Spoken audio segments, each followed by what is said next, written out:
Sir ಇಂಡಸ್ಟ್ರಿಗೆ ಬಂದು ದಶಕದ ಮೇಲಾಗಿದೆ. 2 ದಶಕ ಆಗೋದು. 2 ದಶಕ. ಸರ್ ನಾನು ಮೇ ಬಿ ಒಂದಷ್ಟು ನೋಡ್ಕೊಂಡ್ ಬಂದೀನಿ. 2 ದಶಕ. ಬಟ್ ಆದ್ರೂ ಕೂಡ ಎಲ್ಲೋ ಒಂದ್ ಕಡೆ ತುಂಬಾ ಟೈಮ್ ತಗೊಳ್ತಿದ್ದಾರೆ ಮನ್ಸೂರಿ ಸರ್ ಅಂತ ಹೇಳಿ. ಒಂದ್ ಸಿನಿಮಾ ಮಾಡ್ಬೇಕಂದ್ರೂ ಕೂಡ. ಇಲ್ಲ.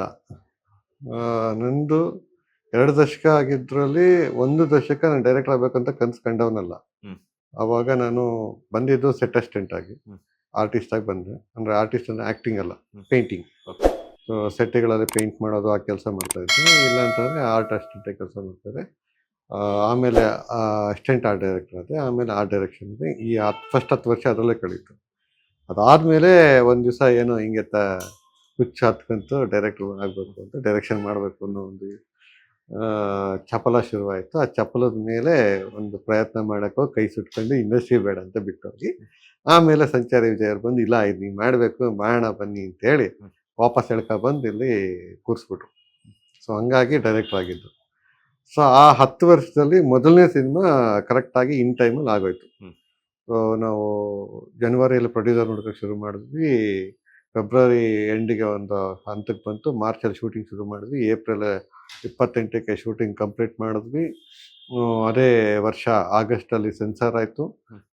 ಮತ್ತು ಅದೇ ವರ್ಷ ಡಿಸೆಂಬರ್ಗೆ ಬೆಂಗಳೂರು ಫಿಲ್ಮ್ ಫೆಸ್ಟಿವಲ್ ಸ್ಕ್ರೀನಿಂಗ್ ಆಯಿತು. ಸೊ ಆ ಒಂದು ವರ್ಷ ಟೈಮ್ ಆಯಿತು. ಬಟ್ ಅದಾದಮೇಲೆ ಖಾಲಿ ತುಂಬ ಇತ್ತು. ಯಾಕಂತಂದರೆ ಒಂದೇ ಸಿನಿಮಾ ಮಾಡಬೇಕು ಅಂತ ಬಂದವನು.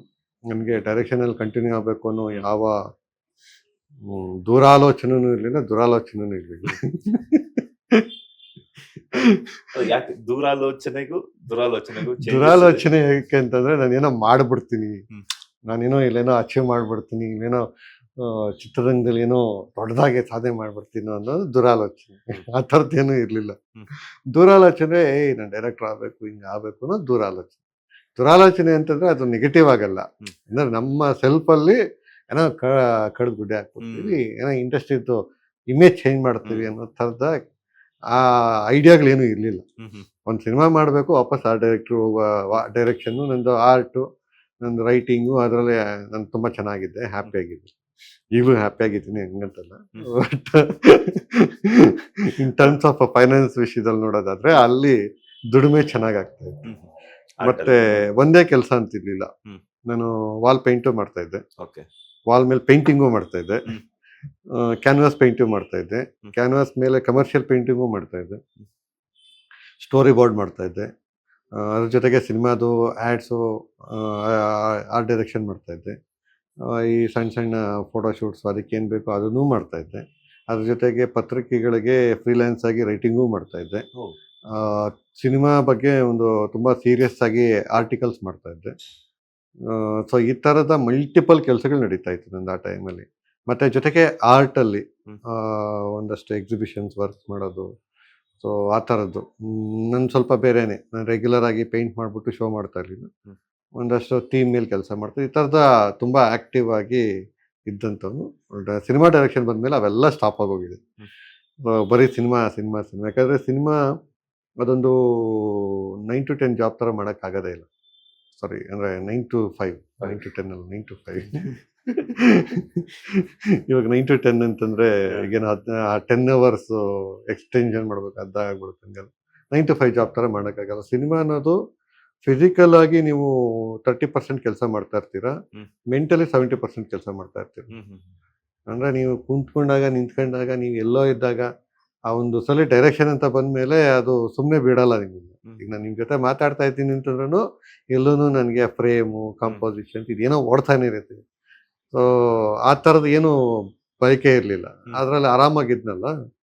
ಸೊ ವಾಪಸ್ಸು ಹೋಗೋಣ ಅನ್ನೋ ಟೈಮಲ್ಲೇ ಒಂದು ದೊಡ್ಡ ಜವಾಬ್ದಾರಿ ಬಂದು ಹೆಗಲ ಮೇಲೆ ಕುತ್ಕೊಂಡ್ಬಿಡ್ತು. ಅದು ಎಕ್ಸ್ಪೆಕ್ಟೇಷನ್ ಇರಲಿಲ್ಲ ನನಗೆ. ಅದು ಅಪ್ಲೈ ಮಾಡಿದ್ದು, ಅದೇನಾದ್ರು ಆಯಿತು ಅಂತಂದರೆ ನನಗೊಂದು ಸ್ವಲ್ಪ ಸಬ್ಸಿಡಿ ಬರುತ್ತೆ, ಪ್ರೊಡ್ಯೂಸರ್ಗೆ ಇನ್ವೆಸ್ಟ್ಮೆಂಟ್ ದುಡ್ಡು ಬರುತ್ತೆ ಅನ್ನೋ ಅಷ್ಟಕ್ಕೇ ಅಪ್ಲಿಕೇಶನ್ ಹಾಕಿದ್ದು. ಬಟ್ ಅದು ಅವಾರ್ಡ್ ಬಂದ್ಬಿಡ್ತು, ನ್ಯಾಷನಲ್ ಅವಾರ್ಡ್ ಅನ್ನೋ ಒಂದು ತುಂಬ ದೊಡ್ಡ ಜವಾಬ್ದಾರಿ ಬಂದ್ಬಿಡ್ತು. ಸೊ ಆವಾಗ ಡೈರೆಕ್ಷನ್ನು ಏನೋ ಅದರಲ್ಲಿ ಏನೋ ಒಂದು ರಿಸಲ್ಟ್ ಸಿಗುತ್ತೆ ಅನ್ನೋ ಥರದಲ್ಲಿ ನ್ಯಾಷನಲ್ ಅವಾರ್ಡ್ ಅನ್ನೋ ಒಂದು ಕಾನ್ಸೆಪ್ಟಲ್ಲಿ ಒಂದು ವರ್ಷ ಏನೋ ಹಂಗೆ ಹಿಂಗೆ ಅಂತ ಏನೋ ಬದುಕಿದೆ. ಅವೆಲ್ಲನೂ ಭ್ರಮೆಗಳು. ಪ್ರಶಸ್ತಿ ಬಂದಿರೋದು ನನಗಲ್ಲ, ಪ್ರಶಸ್ತಿ ಬಂದಿರೋ ಸಿನಿಮಾಗೆ ಅನ್ನೋದು ಅರ್ಥ ಆಗೋದಕ್ಕೆ 1 ವರ್ಷ ಹಿಡೀತು. ನಿಮ್ಗೆ ಹ್ಮ್ ಅನ್ಕೊಂಡಿದ್ರ ಯಾವತ್ತಾದ್ರೂ ಇಲ್ಲ ಡೈರೆಕ್ಷನ್ನೇ ಬೇಡ ಅಂತ ಅನ್ಕೊಂಡಿದ್ದಂತವ್ರು, ಆರ್ಟ್ ಡಿಪಾರ್ಟ್ಮೆಂಟ್ ಅಲ್ಲಿ ವರ್ಕ್ ಮಾಡಿದಂತವ್ರು, ಆಮೇಲೆ ಡೈರೆಕ್ಷನ್ ಮಾಡ್ಬೇಕು ಅಂತ ಅನ್ಕೊಂಡಿದ್ದಂತವ್ರು ನ್ಯಾಷನಲ್ ಅವಾರ್ಡ್ ತಗೊಂತೀನಿ ಅಂತ?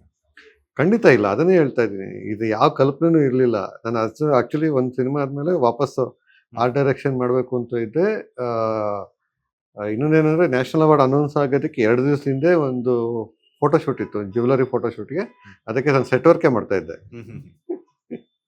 ಅವಾರ್ಡ್ ತಗೊಳ್ಳೋದಕ್ಕಿಂತ 2 ಡೇಸ್ ಅನೌನ್ಸ್ ಆಗೋಕ್ಕಿಂತ 2 ದಿವಸ ಮುಂಚೆ, ಅನೌನ್ಸ್ ಆಗುತ್ತೆ. ಮಾರ್ಚ್ 23ನೇ ತಾರೀಕು ಅನೌನ್ಸ್ ಆಯಿತು. ನಾನು 19ನೇ ತಾರೀಕು ಒಂದು ಜ್ಯುವೆಲರಿ ಫೋಟೋಶೂಟ್ಗೆ ಫ್ರೆಂಡ್ ಶೂಟ್ ಮಾಡ್ತಾ ಇದ್ರು. ಅವ್ರು ಕೇಳಿದ್ರು, ಅವರು ಸ್ವಲ್ಪ ಮುಜುಗರದಲ್ಲೇ ಕೇಳಿದ್ರು, ಡೈರೆಕ್ಟರ್ ಆಗಿದೆಯಾ, ಮಾಡ್ತೀಯಾ ಇಲ್ವಾ ಅಂತ.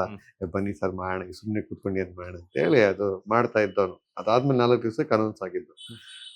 ಸೊ ಯಾವಾಗ ನ್ಯಾಷನಲ್ ಅವಾರ್ಡ್ ಬಂತು, ಫಸ್ಟು ನಾನು ನ್ಯಾಷನಲ್ ಅವಾರ್ಡ್ ವಿನ್ನರು ಅನ್ನೋ ಅಂತ ಫುಲ್ಲು ಎಲ್ಲ ಹಮ್ಮು ಗಿಮ್ಮು ಎಲ್ಲ ಬಂದಿತ್ತು.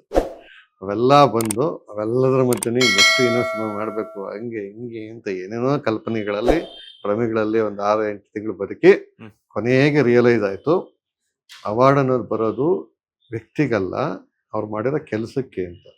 ಲೇಟೆಸ್ಟ್ ಹಾಗೂ ಇಂಟ್ರೆಸ್ಟಿಂಗ್ ಸುದ್ದಿಗಳಿಗಾಗಿ ಬಾಸ್ ಟಿವಿ ಕನ್ನಡ ಚಾನೆಲ್ನ ಸಬ್ಸ್ಕ್ರೈಬ್ ಮಾಡಿ. ಹಾಗೆಯೇ ಬೆಲ್ ಐಕಾನ್ ಪ್ರೆಸ್ ಮಾಡಿ. ಇದರ ಜೊತೆಗೆ ಫೇಸ್ಬುಕ್, ಇನ್ಸ್ಟಾಗ್ರಾಮ್, ಎಕ್ಸ್ನಲ್ಲೂ ಮಿಸ್ ಮಾಡದೆ ಫಾಲೋ ಮಾಡಿ.